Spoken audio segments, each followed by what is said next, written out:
Subscribe now and press the bell icon. Never miss an update. Hello friend, tech sky classes में आपका स्वागत है। Technical और non technical परीक्षाओं के चुनिंदा विषयों और प्रश्नों के लिए बने रहे हमारे चैनल टेक स्काई के साथ। और जो स्टूडेंट चैनल पर नए हैं वो चैनल को सब्सक्राइब करें और बेल आइकन को प्रेस करें, जिससे हमारी वीडियो के लेटेस्ट अपडेट सबसे पहले आपको प्राप्त हो। और अगर वीडियो अच्छी लगती है तो उसे लाइक और कमेंट करके हमारा प्रोत्साहन बढ़ाएं।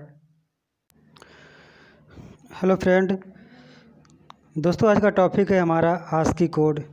ठीक है, क्या है? ASCII code, ASCII। ठीक है, आस्की कोड का मतलब होता है, इसका जो फुल फॉर्म है वो है हमारा American standard code for information interchange. क्या है? American standard code for information interchange, या फिर हम इसको अमेरिकन इंटरनेशनल भी बोल सकते हैं। क्या बोल सकते हैं? International code for information interchange, American standard code for information interchange. दोस्तों, जो हमारा आस्की कोड होता है उसकी ज़रूरत क्यों पड़ी? क्या है ये कोड? ठीक है, तो जो हमारा आस्की कोड होता है वो किस लिए बनाया गया था? तो दोस्तों, जो हमारे पास कंप्यूटर सिस्टम था, जब हमारे पास कंप्यूटर सिस्टम बनाया गया तो कंप्यूटर सिस्टम, जैसे हमें पता है कि कंप्यूटर में क्या होता है, हमारे बाइनरी नंबर का समूह होता है। किसी भी चीज़ को अगर हमें लिखना होता है तो हम उसमें क्या करते हैं, बाइनरी के फॉर्म में ही वो रीड करता है, क्योंकि उसको और कोई भी लैंग्वेज नहीं आती है। इसलिए हमें कंप्यूटर में जो भी इंफॉर्मेशन देती है, हम जो भी कंप्यूटर को इस इंफॉर्मेशन देते हैं, वो उस इंफॉर्मेशन को 0 और 1 के फॉर्म में क्या कर लेता है, ब्रेक कर लेता है। ठीक है, जो हमारा ये कोड था, ठीक है, जो हमारा ये कोड है, ये कोड हमारा 7 बिट का कोड है। जो आस्की कोड है हमारा, ये क्या है? 7 बिट का कोड है। कितने बिट का है? 7 बिट का कोड है। ठीक है, और इसको हम रिप्रेजेंट कैसे करते हैं? B0, B1, B2, B3, B4, B5 और B6 से हम इसको क्या करते हैं, रिप्रेजेंट करते हैं। जैसे कि हम लोग 4 बिट को हेक्साडेसिमल को रिप्रेजेंट करते थे, 3 बिट हम ऑक्टल नंबर को रिप्रेजेंट करते थे। उसी तरह हमारा जो आस्की कोड है वो हमारे कितने बिट का है? वो 7 बिट का कोड है। इस तरह से हमारा जो इसमें टोटल कैरेक्टर हो जाते हैं, वो टोटल कैरेक्टर कितने होते हैं? 2⁻7, अर्थात इसमें हो जाएगा 128 कैरेक्टर। कितना हो जाएगा? तो दोस्तों, जो हमारा आस्की कोड है वो हमारे 128 कैरेक्टर का पूरा समूह है, जिसमें हमारे numerical value, alpha numeric value और हमारे जो सिंबल्स होते हैं, हैश टैग, ठीक है, प्लस माइनस, जोड़ घटाना, स्पेस वगैरह, जितने भी हमारे सिंबल हैं वो कुल मिला जुला कर इसमें हो गए हमारे 128। ठीक है, तो ठीक है दोस्तों, दूसरी चीज़ अब हमें ये जान लेते हैं कि हमारे जो आस्की कोड था वो है क्या बेसिकली। दोस्तों, हमें पता है कि जो हमारा कंप्यूटर होता है वो क्या करता है, इन्फॉर्मेशन को एक्सचेंज करता है। ठीक है, हम उसको अगर ए लिख के देते हैं तो वो उसको किस में कन्वर्ट कर लेता है? 1 और 0 के फॉर्म में, और उसको 1 और 0 के फॉर्म में कन्वर्ट करके फिर वो आउटपुट दे देता है ए। लेकिन प्रॉब्लम ये नहीं थी, प्रॉब्लम हमारा ये था कि हमारे पास एक के देश नहीं है, बहुत सारे देश हैं। ठीक है, बहुत सारी कंट्री हैं। सपोज दैट हमारे पास है इंडिया, ठीक है, दूसरी तरफ है हमारे पास अमेरिका, तीसरी तरफ है हमारे पास जापान, ठीक है, रूस। ठीक है, तो ये मान लीजिए हमने सपोज एक एग्जांपल ले लिया कि हमारे इतने कंट्रीज हैं। ठीक है, अब इतने कंट्रीज हैं हमारे पास, तो हर एक देश ने क्या किया था, अपना एक अलग अलग कोड बनाया हुआ था। ठीक है, इंडिया का कोड कुछ और था, अमेरिका ने कुछ और कोड बनाया था, जापान ने कुछ और बनाया था और रसिया ने कुछ और कोड बनाए थे। सपोज दैट जैसे हम मान लेते हैं कि ए का कोड इन्होंने रखा था 101, अमेरिका में कोड रखा गया था ए का 1011, जापान में रखा गया था 1001 और रसिया में रखा गया था 10101। तो हमने मान लिया था कि इंडिया ने ए को रखा था 101, बी को रखा था 1011, सी को रखा गया था 1001। इसी तरह अमेरिका ने ए को अपने देश में कोड रखा 1011, बी को उन्होंने मान लिया कि 101 है, सी को मान लिया कि 1010 है। इसी तरह जापान ने सबको अलग अलग मान लिया, रसिया ने अपना अलग बना लिया। ये कोड तब तक हमारा वैलिड था जब तक कि वो अपने देश में ही इंफॉर्मेशन को एक्सचेंज करते थे, हाय हेलो बोलते थे। अमेरिका में, उसका भी अपने देश में यह केवल कोड वैलिड था। लेकिन अगर इंडिया वाले जो मैसेज सोचते थे कि हम भेजें अमेरिका में, ठीक, या फिर अमेरिका वाला सोचता था कि हम इंडिया को मैसेज दें, तो जब ये मैसेज इसको भेजता था या फिर अमेरिका मैसेज इंडिया को देता था तो ये दोनों क्या करते थे, आपस में रीड नहीं कर पाते थे और इन्फॉर्मेशन इन दोनों का क्या होता था, ओपन नहीं होता था, यानी कि दोनों का जो इन्फॉर्मेशन था वो रॉन्ग हो जाता था। ठीक है, चलिए देखते हैं कैसे हो जाता था। जैसे मान लीजिए इंडिया ने भेजा ABC, किसको भेजा, अमेरिका के पास भेजा। ठीक है, इंडिया ने भेजा अमेरिका को ABC लिख करके। ठीक है, तो इसका कोड हुआ होगा 1011011 और C का क्या था 1001। ये कोड गया हमारा अमेरिका के पास, लेकिन अमेरिका के पास ये क्या रिसीव होगा, या तो वो कोड रिसीव होगा तो उसका मतलब कुछ और निकलेगा, या फिर वो कोड जो होगा वहाँ पे डिकोड नहीं हो पाएगा। क्योंकि यहाँ पे हम देखते हैं तो यहाँ पे 101 का मतलब क्या है, 101 का मतलब यहाँ पे था B, तो यहाँ पे जो रिसीव होगा 101 का क्या होगा, B होगा। 1011 इन्होंने क्या माना था, 1011 को इन्होंने A माना हुआ था, और C को क्या माना था 1001। तो यहाँ पे एक कोड और लिख लेते हैं, मान लेते हैं हम D था, क्या था वो D का 1001, तो यहाँ पे क्या हो जाएगा, D हो जाएगा। तो इस तरह से इंडिया ने भेजा था कुछ और इनको रिसीव हुआ कुछ और, तो क्या होगा, इस तरह से इन्फॉर्मेशन जो था उनका इन्फॉर्मेशन एक्सचेंज नहीं होगा।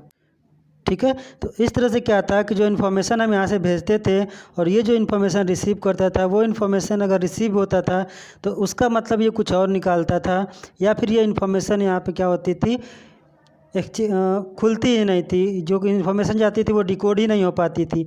यही सेम जो होता है हमारा हर एक देश के साथ होगा। ठीक है, तो फिर इन्होंने क्या किया कि इस प्रॉब्लम को दूर करने के लिए उन्होंने क्या किया कि एक कमेटी बैठाई। ठीक है, एक संगठन का निर्माण किया गया और इन लोगों को बुलाया गया सबको कि भैया आप सब लोग आप आ जाओ और हम इसका एक सॉल्यूशन निकाल देते हैं कि जिसका कोड हमारा, जिस देश का कोड हमारा अच्छा होगा, सूटेबल होगा, उस कोड को हम क्या करेंगे, स्टैंडर्ड बना देंगे, यानी कि मानक बना देंगे और पूरे के पूरे विश्व में हम उस कोड को क्या करेंगे, लागू कर देंगे। ठीक है, तो जब इनको मिलाया गया तो जो हमारा अमेरिका था, अमेरिका जो हमारा कोड बनाया था वो कोड हमारा क्या था, काफ़ी हद तक अच्छा था, इसलिए इन्होंने अमेरिका के कोड को क्या किया, स्टैंडर्ड बना लिया और पूरे देश में क्या किया, इसको लागू कर दिया गया। ऑल ओवर वर्ल्ड में क्या किया गया, इस कोड को हमने लागू कर दिया। ठीक है, और इसी कोड को हमने नाम दिया था आस्की कोड। ठीक है, आस्की कोड का मतलब American standard code for information interchange. ठीक है, तो अब क्लियर हुआ कि आस्की कोड हमारा क्या है। ठीक है दोस्तों, जो हमारा आस्की कोड होता है, अब सॉरी, जो हमारा कंप्यूटर साइंस के स्टूडेंट हैं, ठीक है, जो कंप्यूटर साइंस के स्टूडेंट हैं वो लैंग्वेज से भली बात परिचित होंगे, क्योंकि उन्हें बहुत सारे लैंग्वेजेस पढ़ना पड़ता है। C पढ़ना पड़ता है, C++ पढ़ना पड़ता है, जावा, फॉर्ट्रॉन, HTML, बहुत सारे लैंग्वेज पढ़ना पड़ता है। क्यों पढ़ना पड़ता है, ताकि वो हर एक वर्ड, हर एक चीज़ का उन्हें क्या हो, वो नॉलेज हो सके। सपोज जैसे हम C++ लोग पढ़ते हैं तो कोई इंटीजर वैल्यू को प्रिंट करना है, जैसे हमारा 95 है तो ये तो हमारा डेसिमल में है, कंप्यूटर हमारा डेसिमल में इसको रीड करेगा नहीं, तो ये क्या किए कि यहाँ पे एक इन्होंने दे दिया क्या, इंट को इन्होंने ए दे दिया। ठीक है, अब ए को इन्होंने मान लिया कि 95, ए को इन्होंने कोड में दे दिया कि ए इज इक्वल टू क्या हो गया उनका 95 है। अब ये इंटीजर वैल्यू को क्या करेगा, INT क्या करेगा, इंट ए, जब एक इसमें रीड होगा तो ये क्या करेगा, इसकी वैल्यू को 95 को शो करेगा। ठीक है, इसी तरह से हम क्या करते हैं, लैंग्वेजेस के बहुत सारे निर्माण किए गए और वो सब हमारे आस्की कोड की देन है। ठीक है, और आस्की कोड जो था वो हमारा 7 बिट का कोड था, लेकिन इसमें जो कैरेक्टर होते थे वो कितने होते थे, 128 होते थे। उन कैरेक्टर से हमारे 1 2 3 4 नंबर ABCD, ठीक है, और हमारे जो सिंबल होते थे, स्पेस, डैश, कॉमा, ब्रैकेट, ये सारी चीज़ें हमारी क्या थी, इन्वॉल्व थी किसमें, 128 कैरेक्टर के अंदर, यानी कि आस्की कोड के अंदर। दोस्तों, हमारे पास एक ही देश नहीं है, हर देश में हर तरह की भाषाएं बोली जाती थी। ठीक है, तो उसमें जैसे हमारा मान लेते हैं चाइनीज़ है, चाइनीज़ भी अपने आप में एक लैंग्वेज है, अच्छी खासी लैंग्वेज है। ठीक है, इसी तरह हमारी फ्रेंच लैंग्वेजेस है। तो देखा गया कि जो हमारा आस्की कोड था वो पूरे के पूरे लैंग्वेजेस को कवरअप नहीं कर पाता था, तो इसके लिए इन्होंने क्या किया कि एक और कोड का निर्माण किया गया, जिसका नाम इन्होंने रखा था EBCDIC। ठीक है, जिसका नाम इन्होंने रखा था EBCDIC। दोस्तों इसका जो फुल फॉर्म होता है वो होता है एक्सटेंडेड, क्या होता है, एक्सटेंडेड या फिर एक्सपेंड करना, एक्सटेंडेड। BCD का फुल फॉर्म क्या होता है, binary coded decimal, binary coded decimal, binary coded decimal. ठीक है, इंटरचेंज कोड, इंटरचेंज कोड। ठीक है, जो हमारा EBC जो हमारा EBCDIC है, ये हमारा कितने बिट का कोड था, यह 8 बिट का कोड था। ठीक है, और इसमें जो कैरेक्टर की संख्या थी वो कितनी थी, 2⁸, यानी कि 256 कैरेक्टर इसमें हमारे क्या थे, इन्वॉल्व थे। 256 कैरेक्टर क्या थे इसमें हमारे इन्वॉल्व थे। अब दोस्तों जो हमारा EBCDIC जो था, इसको बनाया था IBM ने। किसने बनाया था, IBM एक बहुत बड़ी कंपनी है। ठीक है, इसने बनाया था किसके लिए, एक जो बड़े बड़े हमारे ऑपरेटिंग सिस्टम है उसके लिए। ठीक है, EDBIC जो हमारा कोड था उसको इन्होंने बनाया था बड़े बड़े जो ऑपरेटिंग सिस्टम थे उसके लिए। ठीक है, क्योंकि यह 8 बिट की संख्या को प्रदर्शित करते थे और इसमें जो कैरेक्टर होते थे वो कितने होते थे, 256 होते थे। ठीक है, तो चलिए स्टार्ट करते हैं हम अपना ASCII कोड और उसमें देखते हैं कि हमारा कौन सा कैरेक्टर है और उसका क्या क्या वैल्यू होता है और क्या उसका कोड है, और पूरे के पूरे कोड हमें क्या करना है, याद करना है। ये रहा हमारा ASCII कोड। दोस्तों चलिए हम स्टार्ट करते हैं। ठीक है, तो पहले हम टेबल को समझ लेते हैं। ये हमारा है डेसिमल में, ये है हेक्साडेसिमल, ये है ऑक्टल। ठीक है, और ये क्या है, HTML का फुल फॉर्म पता ही होगा, हाइपर टेक्स्ट मार्कअप लैंग्वेज। क्या है, हाइपर टेक्स्ट मार्कअप लैंग्वेज। ठीक है, और यहाँ पे हम डिस्क्रिप्शन देंगे, विवरण देंगे। ठीक है, कि ये क्या है, किसका नाम क्या चीज़ है। तो डेसिमल है, हेक्साडेसिमल है, ऑक्टल नंबर है। इन तीनों का वैल्यू क्या है, 0 है। तो 0 को हम क्या लिखते हैं, नल। नल का मतलब क्या होता है, खाली स्थान। तो यहाँ पे हम इसको लिखते हैं नल। ठीक है, नल का मतलब क्या हो गया, खाली स्थान। 1 डेसिमल में भी 1 होता है, हेक्साडेसिमल में भी 1 है और ऑक्टल में भी क्या है, 1 है। तो इसको हम लिखते हैं SOH। क्या लिखते हैं, SOH। इसको हम बोलते हैं start, START, start of heading. ठीक है, स्टार्ट ऑफ हेडिंग। दोस्तों ये बहुत ही इंपॉर्टेंट होता है और इसको ये जो पूरे 128 वर्ड है इनको पूरा का पूरा सबको याद होना चाहिए, क्योंकि जब प्रोग्रामिंग और कोडिंग की जाती है तब इन चीज़ों की हमें क्या होती है, आवश्यकता पड़ती है। इसलिए हमें ये सारी की सारी चीज़ें हमें क्या होनी चाहिए, याद होनी चाहिए। और आपने देखा होगा कि जो हमारा कीबोर्ड होता है, जो कंप्यूटर या फिर लैपटॉप का कीबोर्ड होता है, उसमें सारे के सारे फंक्शन हमारे इन्वॉल्व रहते हैं। ठीक है, इससे हमारा ABCD है। ठीक है, तो ABCD तो हमारा कंप्यूटर रीड नहीं करता है, इसके लिए वो क्या करता है, हेक्साडेसिमल में वो उसको ब्रेक करता है, यानी कि उसको बाइनरी में ब्रेक करता है। ठीक है, तो चलिए हम आगे बढ़ते हैं। 2 को हम क्या लिखते हैं, STX लिखते हैं, यानी कि स्टार्ट ऑफ टेक्स्ट। क्या लिखते हैं, स्टार्ट ऑफ टेक्स्ट। 3 को हम लिखते हैं एंड ऑफ टेक्स्ट। क्या लिखते हैं, एंड ऑफ टेस्ट। इसी तरह हमारा 4 है, 4 को हम क्या लिखेंगे, एंड ऑफ ट्रांसमिशन। क्या लिखेंगे, end of transmission, end of transmission, यानी कि HTML में इसको लिखेंगे EOT, कैपिटल EOT। क्लियर है। इसी तरह हमारा 5 है, 5 हमारा क्या है, ENQ, इनक्यू मतलब इंक्वायरी, ENQUIRY, इंक्वायरी। उसी तरह हमारा 6 है, 6 हमारा क्या है, एक्नॉलेजमेंट, ACKNO। ठीक है, DGMENT, एक्नॉलेजमेंट। ठीक है, एक्नॉलेजमेंट क्या करता है हमारा, एक्नॉलेजमेंट सबको पता है कि एक्नॉलेजमेंट हमारा क्या होता है, जैसे हम कोई मैसेज सेंड करते हैं, जैसे व्हाट्सएप पे कोई मैसेज हम सेंड करते हैं तो हमें चीज़ पता कैसे चलता है कि हाँ हमारा मैसेज पहुंच गया है। तो क्या होता है वहाँ पे, जब हम मैसेज को सेंड करते हैं, ये आप लोग DCCA में पढ़ेंगे जो हमारे कंप्यूटर साइंस के स्टूडेंट हैं, लेकिन जो हमारे EE के स्टूडेंट हैं वो जान लें कि जब हम मैसेज कोई भेजते हैं तो मैसेज हम भेज देते हैं तो हमें पता कैसे चलता है कि हमारा मैसेज पहुँचा है या फिर नहीं। तो जो रिसीवर हमारा होता है वो क्या करता है, एक एक्नॉलेजमेंट देता है, ठीक है, जिससे हमें ये पता चलता है कि हाँ हमारा मैसेज क्या हुआ है, रिसीव हो चुका है या फिर वहाँ पे पहुँच चुका है। जैसे हम व्हाट्सएप पे मैसेज करते हैं तो हमें एक लाइन सिंगल टिक होता है। जब सिंगल टिक होता है तो हमें ये कंफर्म नहीं होता है कि हमारा मैसेज पहुंचा है या फिर नहीं पहुंचा है। इसका मतलब ये होता है कि जो मैसेज है वो हमारा क्या है, रास्ते में है। लेकिन जैसे ही डबल टिक होता है हमको ये समझ में आ जाता है कि हमारा जो मैसेज है वहाँ पे पहुंच चुका है। और जैसे ही हमारा यूज़र रीड करता है, जो हमारा रिसीवर होता है रीड करता है, वैसे ही उस पर ग्रीन टिक हो जाता है और हमें पूरा का पूरा पता चल जाता है कि हाँ हमारा मैसेज जो है पूरा पहुँच चुका है। क्लियर है?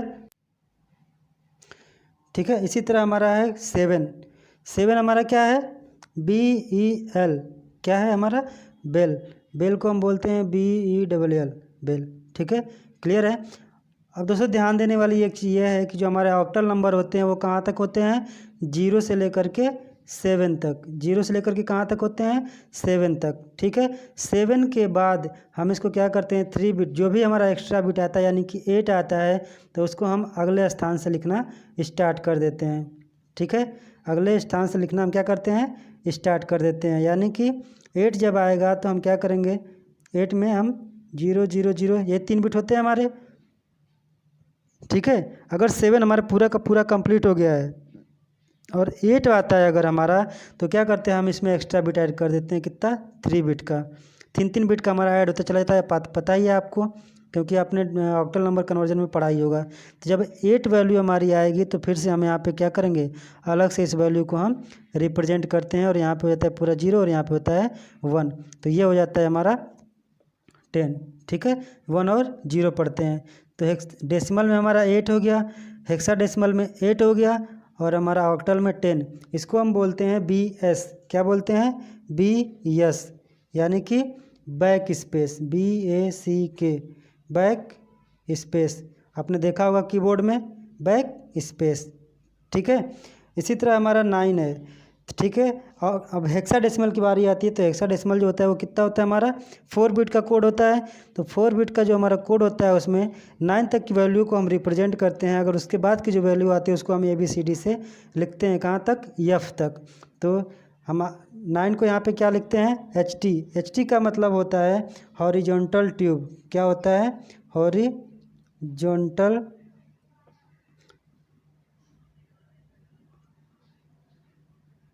टैब, हॉरिजॉन्टल टैब, यानी कि जो हॉरिजॉन्टल टैब होता है हमारा, आपने देखा होगा। ठीक है, इसी तरह हमारा 10 हो गया। 10 को हम क्या लिखते हैं, हेक्साडेसिमल में 0A लिखते हैं। ठीक है, हेक्साडेसिमल में क्या लिखते हैं, 0A लिखते हैं। ऑक्टल को क्या लिखते हैं, 12 लिखेंगे। आप चाहे तो कन्वर्ट करके देख लीजिएगा, 10 को डेसिमल में ऑक्टल में और 10 जो हमारा हेक्सा में उसको हेक्सा में। ठीक है, कन्वर्ट करके आप देख लीजिएगा क्या आएगा। तो इसको हम लिखते हैं LF का मतलब लिखते हैं हम क्या, लाइन फीड। क्या लिखते हैं, लाइन फीड।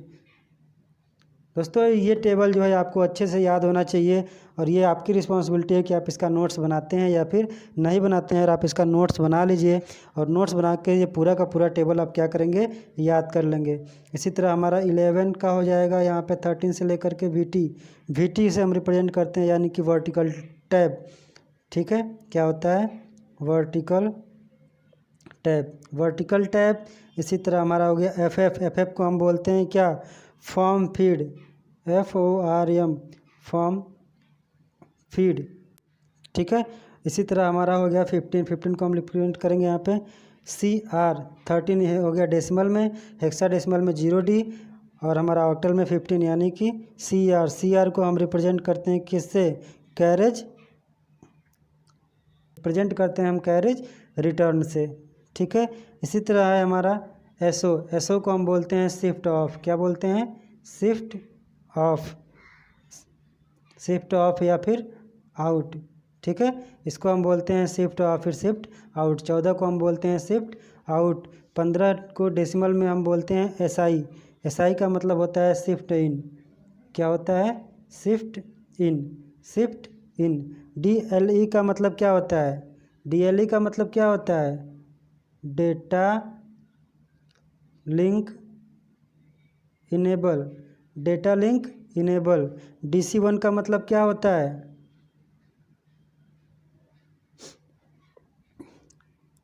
DC1 का मतलब क्या होता है,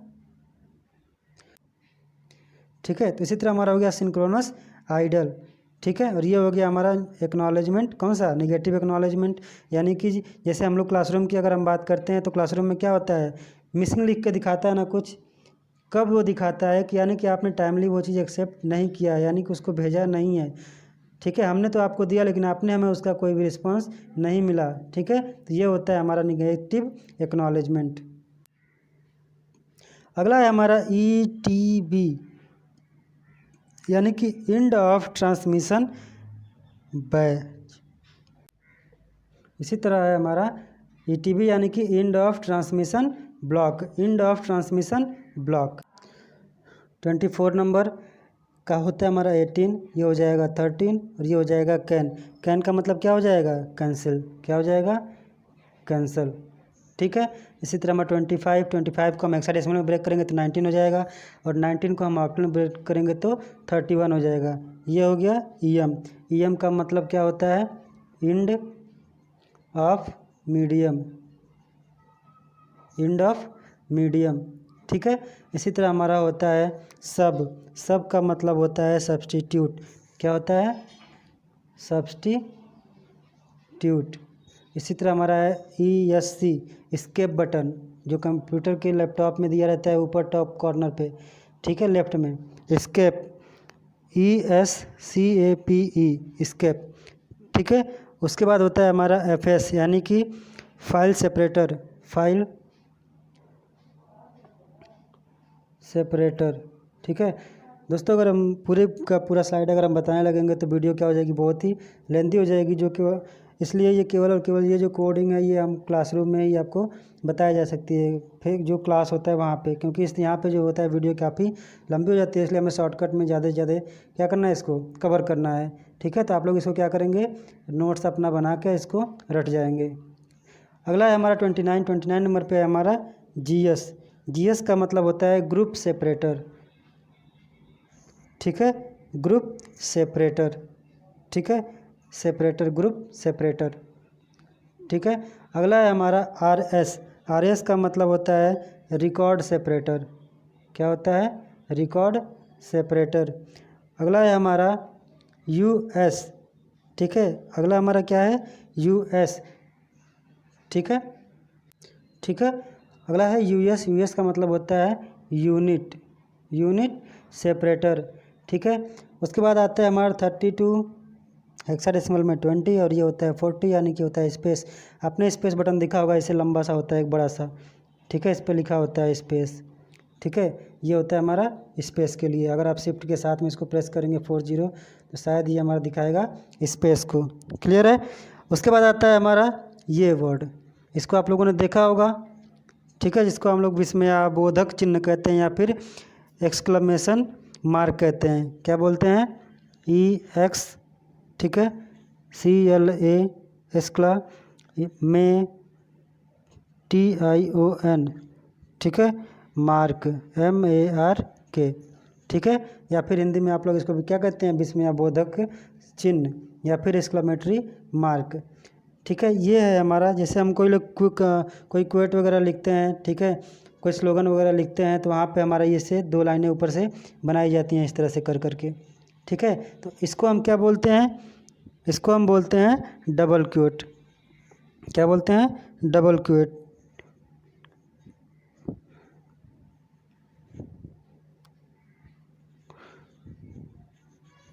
ठीक है। इसको तो आप लोग भली बात परिचित होंगे, ठीक है, जिसको हम नंबर बोलते हैं, क्या बोलते हैं, नंबर, या फिर हम बोलते हैं हैशटैग, क्या बोलते हैं, हैशटैग, ठीक है। आजकल ये काफ़ी ट्रेंड में है, ठीक है, हैशटैग ये कुछ भी आपको इम्पोर्टेंट दर्शाना होता है तो हम क्या करते हैं, हैशटैग हम लगा देते हैं, ठीक है। ये क्या हो गया हमारा, डॉलर, ये क्या है, डॉलर, ठीक है। ये क्या है हमारा, ये सबको पता है, परसेंटेज, ठीक है, ये सभी को पता है, परसेंटेज। ये क्या है हमारा, एम्ब्रेसेंट, क्या है, एम्ब्रेसेंट, ठीक है। उसके बाद हमारा है सिंगल कोट, सिंगल कोट। उसके बाद हमारा है ये, सबको पता है, ठीक है, बताने की ज़रूरत नहीं है। नेक्स्ट है हमारा, ये तो सभी को पता है क्या है, ब्रैकेट, ठीक है। इसको हम लोग बोलते हैं, हिंदी में बोलते हैं हम छोटा ब्रैकेट, ठीक है, छोटा कोष्टक, यानी कि इसको हम बोलते हैं क्या, यहाँ पे हम बोलेंगे इसको ओपन ब्रैकेट। क्या बोलेंगे इसको? ओपन ब्रैकेट, ठीक है। इसको हम बोलेंगे क्लोज ब्रैकेट। क्या बोलेंगे? क्लोज ब्रैकेट, ठीक है। क्लोज ब्रैकेट के बाद हमारा ये है, ठीक है। इसको हम अक्सर हम क्या करते हैं कंप्यूटर सिस्टम में, हम इनको मल्टीप्लाई करने के लिए यूज करते हैं, ठीक है। क्या करते हैं? इसको मल्टीप्लाई करने के लिए इसको यूज करते हैं, जिसे हम बोलते हैं क्लास, ठीक है। ये हो गया हमारा, ये तो सभी को पता है क्या होता है, ये प्लस है, यानी कि ये जोड़ का चिन्ह है। 43 नंबर जो है हो गया प्लस, और 44 जो है हमारा 2C54, ये हमारा क्या हो जाएगा, ये सभी को पता है क्या, इसको हम बोलते हैं कॉमा। क्या बोलते हैं? कॉमा, ठीक है। ये क्या है हमारा, माइनस का चिन्ह है, ठीक है। माइनस का चिन्ह हम इसको यूज करते हैं, या फिर हम इसको बोलते हैं हाइफन। क्या बोलते हैं? हाइफन। अगला हमारा है ये, इसको हम क्या बोलते हैं? डॉट बोलते हैं, ठीक है, डॉट बोलते हैं, या फिर हम इसको बोलते हैं फुल स्टॉप। क्या बोलते हैं? Full stop. क्या बोलते हैं? Full stop. इसको हम बोलते हैं फॉरवर्ड स्लैश। क्या बोलते हैं? फॉरवर्ड स्लैश या फिर डिवीजन। इसको हम बोलते हैं फॉरवर्ड स्लैश या फिर डिवीजन। क्लियर है? इसको तो सभी को पता है, जीरो, ठीक है, 0 0 1 2, ठीक है, 0 1 2। दोस्तों ये जो हमारी वैल्यू होती है 1 से 0 से लेकर के 9 तक, ठीक है, 0 से लेकर के 9 तक की वैल्यू हमारी रिप्रेजेंट की जाती है यहाँ तक, ठीक है। यानी कि ये जो वैल्यू होती है वो हमारी डेसिमल में 48 से लेके 57 तक की वैल्यू को रिप्रेजेंट करते हैं हम न्यूमेरिक वैल्यू में, यानी कि 0 से लेकर के 9, यानी कि डेसिमल अंक, ठीक है। 0 से लेकर के 9 तक की वैल्यू को हम रिप्रेजेंट करते हैं, यानी कि 48 से लेकर के 57 तक। वही हम हेक्साडेसिमल में हम 39 तक हो गया, और उसमें ऑक्टल में हो जाएगा हमारा 71, ठीक है। और उसके बाद से हमारा होता है 58 पे हमारा है क्या, ये है हमारा, ठीक, कॉलन। इसको हम क्या बोलते हैं? कॉलन बोलते हैं। इसको हम क्या बोलते हैं? सेमी कॉलन बोलते हैं। ये तो सभी को पता होगा क्या है, ये है हमारा लेस देन। क्या है हमारा? Less than. ये हमारा इक्वल है, ठीक है। ये हमारा क्या है? ग्रेटर देन हो गया, ग्रेटर देन हो गया, ठीक है। ये हमारा क्वेश्चन मार्क हो गया, ये हमारा एट द रेट हो गया। क्या हो गया? एट साइन हो गया। इसको हम बोलते हैं एट द रेट या फिर एट साइन। दोस्तों पूरी वीडियो को हम ज़्यादा लेंथी ना बनाते हुए हम क्या करेंगे, बहुत ही शॉर्टकट में इसको बता रहे हैं, ठीक है। तो जो हमारा 66 है, 66 नंबर है डेसिमल में, 66 से लेकर के कहाँ तक, 66 से लेकर 90 तक की जो वैल्यू है वो हमारी क्या होती है? Upper case. क्या होता है? अपर केस, ए से लेकर के जेड तक। कहाँ से? 66 से लेकर के 90 तक, यानी 66 से लेकर के 90 तक की जो वैल्यू होगी वो हमारी कहलाती है अपर केस, यानी कि कैपिटल ए से लेकर के कैपिटल जेड तक, कैपिटल ए से लेकर के कैपिटल जेड तक। क्लियर है? आगे बढ़ते हैं, ठीक है। और इसको तो हमें सबको पता है, इसको हम क्या बोलते हैं? बड़ा कोष्टक, यानी बड़ा ब्रैकेट, यानी कि इसको हम बोल सकते हैं, क्या बोलते हैं? ओपन ब्रैकेट, ठीक है, ओपनिंग ब्रैकेट। ओपनिंग ब्रैकेट हो गया, ये हमारा हो गया बैकवर्ड स्लैश। क्या हो गया? बैकवर्ड स्लैश, ठीक है।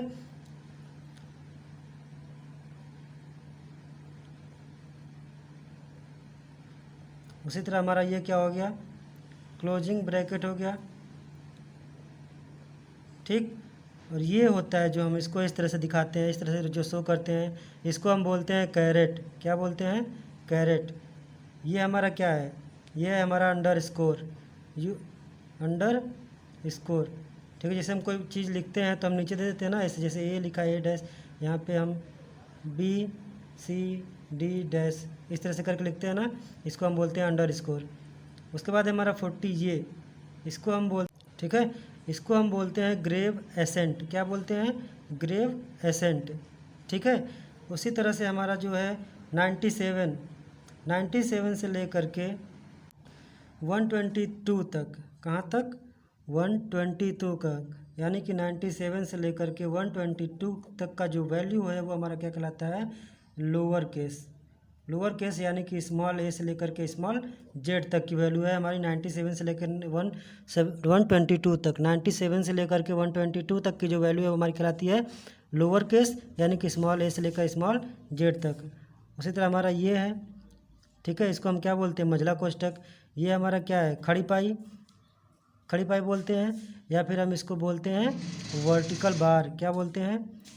वर्टिकल बार, जिसको हम लोग बोलते हैं खड़ी पाई। ठीक, ये हमारा क्लोजिंग ब्रैकेट है, ये हमारा ओपनिंग ब्रैकेट है। ठीक, ये है हमारा क्या? ये हमारा है इक्विवेलेंट का।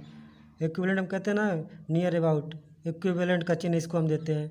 ठीक, उसी तरह हमारा ये होता है डिलीट का बटन, DL।